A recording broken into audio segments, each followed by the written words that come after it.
ಸರ್ವ ರೀತಿಯಲ್ಲಿ ಸನ್ನದ್ಧರಾಗಿರುವಂತೆ ಸೂಚನೆ ಕೂಡ ಸಿಗ್ತಾ ಇದೆ. ಎಲ್ಲ ಸಿಬ್ಬಂದಿ ತಯಾರಾಗಿ ಇರುವಂತೆ ಜೆಎಂಎಫ್ಸಿ ಸೂಚನೆ ಕೊಟ್ಟಿದೆ. ಅಂದ್ರೆ ಎಲ್ಲ ಸಿಬ್ಬಂದಿ ತಯಾರಾಗಿರ್ಬೇಕು, ಅವರಿಗೆ ರಜೆ ವೀಕ್ ಆಫ್ ಅದು ಯಾವುದು ಸಿಗೋದಿಲ್ಲ. ಎಲ್ಲರೂ ಸನ್ನದ್ಧರಾಗಿರ್ಬೇಕು. ಯಾವಾಗ ಯುದ್ಧ ಆಗುತ್ತೆ ಅಷ್ಟೊತ್ತಿಗೆ ನಾನು ರಜೆಯಲ್ಲಿದ್ದೆ, ನಾನು ವೀಕ್ ಆಫ್ ಇದೆ, ಬರೋಕ್ಕಾಗಲ್ಲ, ಅದೆಲ್ಲ ಹೇಳೋಕ್ಕಾಗಲ್ಲ. ಸನ್ನದ್ಧರಾಗಿರ್ಬೇಕು. ಈಗ ಕಾಶ್ಮೀರದ ಗಡಿಯಲ್ಲಿ ಯುದ್ಧದ ಕಾರ್ಮೋಡ ಆವರಿಸಿದೆ. ಜಮ್ಮುವಿನ ಸರ್ಕಾರಿ ಆಸ್ಪತ್ರೆಗಳಿಗೆ ಹೈ ಅಲರ್ಟ್. ಸರ್ವ ರೀತಿಯಲ್ಲೂ ಕೂಡ ಸನ್ನದ್ಧರಾಗಿರುವಂತೆ ಸೂಚನೆ ಸಿಕ್ಕಿದೆ. ಎಲ್ಲ ಸಿಬ್ಬಂದಿ ತಯಾರಾಗಿರುವಂತೆ ಜಿಎಂಎಫ್ಸಿ ಸೂಚನೆ ಕೊಟ್ಟಿದೆ. ತುರ್ತು ಔಷಧಿಗಳು ರೆಡಿ ಇಟ್ಕೊಳ್ಳುವಂತೆ ಸೂಚನೆ ಇದು. 24/7 ಆಸ್ಪತ್ರೆ ಸಿಬ್ಬಂದಿ ರೆಡಿ ಆಗಿರುವಂತೆ ಸೂಚನೆ. ನೋಡಿ, ಇದು ಕೂಡ ಬಹಳ ಮಹತ್ವವನ್ನು ಪಡ್ಕೊಂಡಿದೆ. ಎಲ್ಲ ರೀತಿಯಾದಂಥ ಸಿದ್ಧತೆಗಳನ್ನು ಮಾಡ್ಕೊಂಡಿಟ್ಕೋಬೇಕು. 24/7 ಇಲ್ಲಿ ಆಸ್ಪತ್ರೆಯಲ್ಲಿ ಔಷಧಿ ಇಲ್ಲ, ಔಷಧಿ ಡಿಲೇ ಆಯಿತು, ಅದ್ಯಾವುದೋ ಎಕ್ಸ್ಪೈರಿ ಡೇಟ್ ಇರೋ ಔಷಧಿ ಇದೆ, ಅದೆಲ್ಲ ಇಲ್ಲ. ಎಲ್ಲ ಔಷಧಿಗಳನ್ನು ನೀವು ತಯಾರಾಗಿ ಇಟ್ಕೋಬೇಕು. ಎನಿ ಮೂಮೆಂಟ್ ಏನಾದರೂ ಯುದ್ಧ ಆಯಿತಪ್ಪ, ಅಥವಾ ಸರ್ಜಿಕಲ್ ಸ್ಟ್ರೈಕ್ ಆಯಿತು, ಅಥವಾ ಏರ್ ಸ್ಟ್ರೈಕ್ ಆಯಿತು, ಅಥವಾ ಏನೋ ದಾಳಿ ಆಯಿತು, ಆ ಸಂದರ್ಭದಲ್ಲಿ ಏನಾದರೂ ಹೆಚ್ಚು ಕಮ್ಮಿ ಆದಂಥ ಸಂದರ್ಭದಲ್ಲಿ ಸೊ ಹಾಸ್ಪಿಟಲ್ ಭಾಳ ಇಂಪಾರ್ಟೆಂಟ್. ಪ್ರಥಮ ಚಿಕಿತ್ಸೆಯಿಂದ ಹಿಡಿದು ಪ್ರತಿಯೊಂದು ಕೊಡಬೇಕಾಗತ್ತೆ. ಆದರೆ ಎಲ್ಲವೂ ಕೂಡ ರೆಡಿ ಇರಬೇಕು ಅಂತ ಸೂಚನೆ ಕೂಡ ಕೊಡಲಾಗಿದೆ.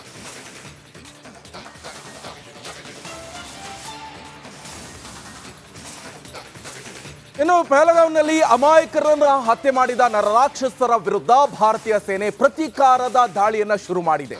ಉಗ್ರರಿಗೆ ಬೆಂಬಲ ನೀಡಿರುವಂತಹ ಇಬ್ಬರು ಶಂಕಿತರ ಮನೆ ಈಗ ಉಡಿಸಾಗಿದೆ. ಆ ಬಗ್ಗೆ ಒಂದು ಕಂಪ್ಲೀಟ್ ರಿಪೋರ್ಟ್ ಇದೆ, ಬನ್ನಿ ನೋಡ್ಕೊಂಡು.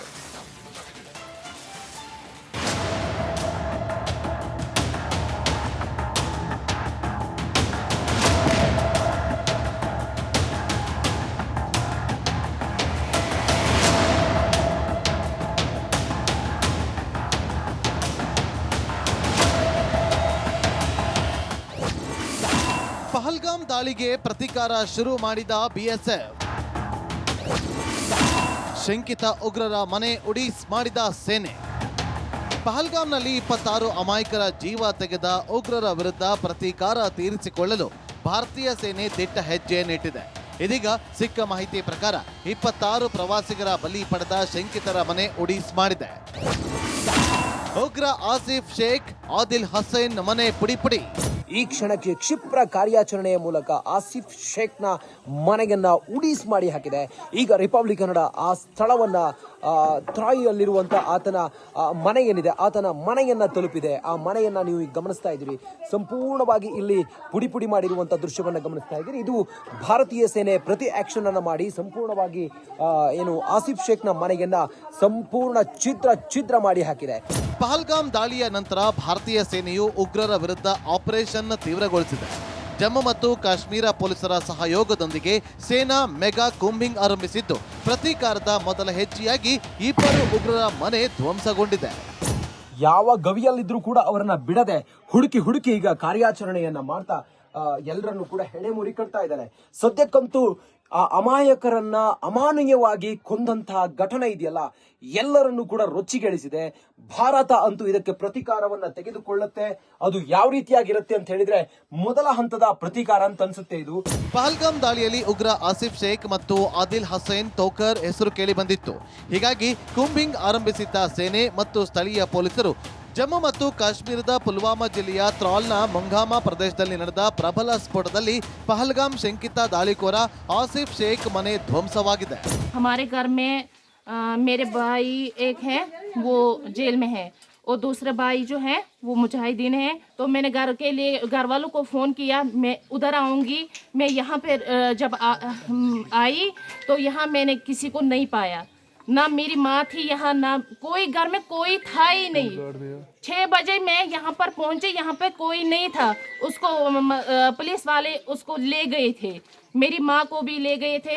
तो ऑलरेडी मेरी जो बहनें 2 थी और मेरे अबू वालदेन साहब जो थे, उनको क्या 3 दिन पहले ही उनको ले गए थे. वो 66 ಮಂದಿಯನ್ನ ವಶಕ್ಕೆ ಪಡೆದು ಭದ್ರತಾ ಪಡೆ ಡ್ರಿಲ್. ಇನ್ನು ಪಹಲ್ಗಾಮ್ನಲ್ಲಿ ಹಿಂದೂಗಳ ಮೇಲಿನ ನರಮೇಧದ ರಾಕ್ಷಸರಿಗೆ ಸಹಕಾರ ನೀಡಿದ ಶಂಕೆಯಲ್ಲಿ 66 ಮಂದಿಯನ್ನ ವಶಕ್ಕೆ ಪಡೆದ ಭದ್ರತಾ ಪಡೆ ವಿಚಾರಣೆ ಮಾಡ್ತಾ ಇದೆ. ಎಲ್ಲರನ್ನೂ ಸುತ್ತುವರೆದಿರುವ ಭದ್ರತಾ ಪಡೆ ಪ್ರಶ್ನೆಗಳ ಸುರಿಮಳೆಗೈದಿದ್ದಾರೆ.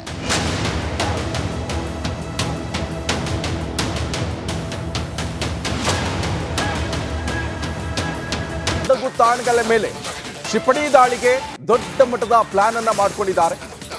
ಉಗ್ರರನ್ನ ಮಟ್ಟ ಹಾಕಲು ಸಜ್ಜಾಗಿ ನಿಂತ ಇಂಡಿಯನ್ ಆರ್ಮಿ ಯಾವುದೇ ಕ್ಷಣದಲ್ಲಿ ಬೇಕಾದರೂ ಯುದ್ಧ ಆಗಬಹುದು, ಸಮರಕ್ಕೆ ಇಳಿಬಹುದು. ಈಗಾಗಲೇ ಇದೇ ವಿಚಾರಕ್ಕೆ ಸಾಕಷ್ಟು ಸಕಲ ಸಿದ್ಧತೆಗಳನ್ನ ಮಾಡಿಕೊಂಡಿದ್ದಾರೆ. ಎನಿ ಮೂಮೆಂಟ್ ಏನು ಬೇಕಾದರೂ ಘೋಷಣೆ ಆಗ್ಬಹುದು. ಎಲ್ಲದಕ್ಕೂ ಕೂಡ ಸಿದ್ಧರಾಗಿ ಇರಿ ಅಂತ ಈಗಾಗಲೇ ಅಧಿಕಾರಿಗಳು, ಸೇನಾ ಮುಖ್ಯಸ್ಥರು ಎಲ್ಲರೂ ಕೂಡ ಒಂದು ಆದೇಶವನ್ನ ಇಂಡಿಯನ್ ಆರ್ಮಿಗೆ ಹೊರಡಿಸಿದ್ದಾರೆ. ಈಗಾಗಲೇ ಇಂಡಿಯನ್ ಆರ್ಮಿಯವರು ಕೂಡ ಎಲ್ಲ ಸಿದ್ಧತೆಗಳನ್ನ ಮಾಡಿಕೊಂಡಿದ್ದಾರೆ. ನೋಡಿ, ಈಗಾಗಲೇ ಸಮರಾಭ್ಯಾಸ ಕೂಡ ಎಲ್ಲ ನಡೀತಾ ಇದೆ. ಎನಿ ಮೂಮೆಂಟ್ ಏನು ಬೇಕಾದರೂ ಆಗ್ಬೋದು, ದಾಳಿ ನಡೆಸ್ಬೋದು. ಇಲ್ಲ ಅಂತ ಹೇಳಿದ್ರೆ ಏರ್ ಸ್ಟ್ರೈಕು ಅಥವಾ ಬೇರೆ ಯಾವ ರೀತಿಯಲ್ಲೂ ಬೇಕಾದರೂ ಉಗ್ರರ ಮಟ್ಟ ಹಾಕುವಂಥ ಪ್ರಯತ್ನ ಕೂಡ ನಡೆಸಬಹುದು. ಇಷ್ಟು ಮಾತ್ರ ಅಲ್ಲ, ಪಾಕಿಸ್ತಾನ ವಿರುದ್ಧ ಭಾರತದ ಸಮರ ಫಿಕ್ಸ್ ಅಂತ ಹೇಳಲಾಗ್ತಾ ಇದೆ. ಗಡಿಯಲ್ಲಿ Rafale, Arjun tank, BrahMos missile ಹಾಗೆ INS ವಿಕ್ರಾಂತ್ ಕೂಡ ಸಜ್ಜಾಗಿದೆ. ಯಾವುದೇ ಕ್ಷಣದಲ್ಲಾದರೂ ಪಾಕ್ ವಿರುದ್ಧ ಅಟ್ಯಾಕ್ಗೆ ರೆಡಿ ಇದೆ ಭಾರತದ ಸೇನಾ.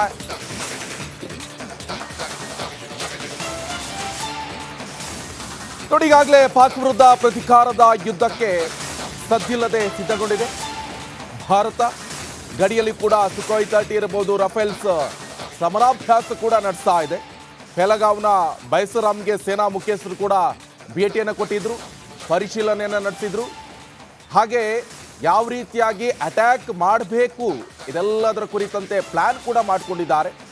ಬಹಳ ಪ್ರಮುಖವಾಗಿ 5 ವಿಚಾರಗಳ ಬಗ್ಗೆ ನಾವು ಗಮನ ಕೊಡಬೇಕಾಗತ್ತೆ. ಈಗಾಗಲೇ 48 ಗಂಟೆಗಳ ಒಳಗೆ ಪಾಕ್ನ ಪ್ರಜೆಗಳು ಭಾರತ ಬಿಟ್ಟು ಹೋಗಬೇಕು. ನೋಡಿ, ಪಾಕ್ ಯಾರು ಇಷ್ಟಪಡ್ತಾರೆ ಅವರಿಗೆಲ್ಲ ಸುವರ್ಣಾವಕಾಶ ಇದು. ನೇರವಾಗಿ ಪಾಕಿಸ್ತಾನಕ್ಕೆ ಹೋಗ್ಬಹುದು. ಇಲ್ಲ ಹಾಕೊಂಡು ಉಪದ್ರ ಕೊಡೋಕ್ಕಿಂತ ನೀವು ಡೈರೆಕ್ಟ್ ಆಗಿ ಪಾಕಿಸ್ತಾನ ಪ್ರೇಮಿಗಳಿಗೆ ಒಂದು ಸುವರ್ಣಾವಕಾಶ ಸಿಗ್ತಾ ಇದೆ. ಯಾರಿಗಿಷ್ಟ ಇದೆ ನೇರವಾಗಿ ಪಾಕಿಸ್ತಾನಿಗೆ ಹೋಗ್ಬಹುದು. ಈಗ ಒಳ್ಳೆ ಅವಕಾಶ ನೋಡಿ, ಬಿಡಬೇಡಿ. ಯಾವುದೇ ಕಾರಣಕ್ಕೂ ಈ ಅವಕಾಶವನ್ನ ಬಿಡೋಕೆ ಹೋಗಬೇಡಿ ಪಾಕಿಸ್ತಾನ ಪ್ರೇಮಿಗಳೇ. ನೀವು ಆದಷ್ಟು ಬೇಗ ಹೋಗ್ಬಿಡಿ ಈಗ. ಸೊ ಈಗಾಗಲೇ ಇಂಡಿಯನ್ ಆರ್ಮಿ ಕೂಡ ಎನಿ ಮೂಮೆಂಟ್ ಏನು ಬೇಕಾದರೂ ಆಗ್ಬೋದು, ಎಲ್ಲದಕ್ಕೂ ಕೂಡ ಸನ್ನದ್ಧವಾಗಿದೆ. ಪಾಕಿಸ್ತಾನವನ್ನು ಉಡೀಸ್ ಮಾಡಬೇಕು. ಪದೇ ಪದೇ ಕಾಲು ಕೆರ್ಕೊಂಡು ಬರ್ತಾ ಇರುವಂಥ ಇದೇ ಪಾಕಿಸ್ತಾನ ವಿರುದ್ಧ ಹೋರಾಡಬೇಕಾಗತ್ತೆ. 4 ಯುದ್ಧ ಆಲ್ರೆಡಿ ಆಗೋಗ್ಬಿಟ್ಟಿದೆ. ಇದೀಗ ಇನ್ ಕೇಸ್ ಯುದ್ಧ ಆದರೆ 5ನೇ ಬಾರಿ ಯುದ್ಧ ಆಗತ್ತೆ. ಈ ಯುದ್ಧದಲ್ಲಿ ಪಾಕಿಸ್ತಾನವನ್ನು ಯಾವುದೇ ಕಾರಣಕ್ಕೂ ಬಿಡಬಾರ್ದು, ಮಟ್ಟ ಹಾಕಲೇಬೇಕಾಗತ್ತೆ. ಇನ್ನು ತಲೆ ಎತ್ತಬಾರ್ದವರು.